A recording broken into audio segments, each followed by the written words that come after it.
Tim Satgas dari Mabes Polri dan Polda Sulawesi Selatan menemukan 1,8 ton minyak goreng curah yang disimpan di sebuah gudang di Makassar, Sulawesi Selatan. Minyak goreng ini seharusnya disalurkan untuk masyarakat umum, namun oleh pihak perusahaan disalahgunakan dan disalurkan untuk kebutuhan industri.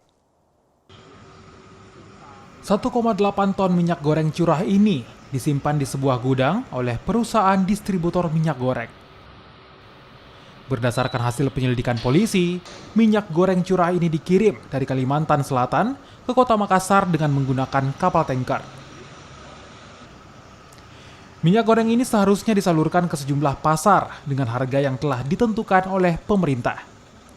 Namun oleh perusahaan, disalurkan untuk kebutuhan industri dengan harga di atas harga yang telah ditetapkan pemerintah.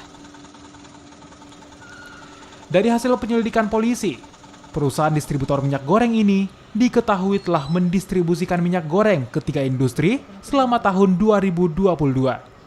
Terduga melakukan penyalahgunaan alokasi DMO sebesar 20%, di mana DPO RDB minyak goreng curah dengan harga domestik yang seharusnya 10.300 per kilogram, guna mendapatkan pencatatan ekspor alokasi keperluan rumah tangga, sebagian dialihkan kepada industri dengan harga 18.100 kg sampai dengan 18.600 kg, dan untuk keperluan rumah tangga dengan harga 12.000 kg.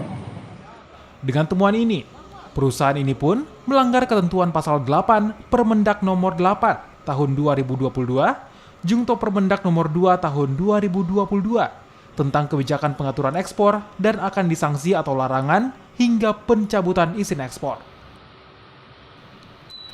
Nila Rustam, Kompas TV, Makassar.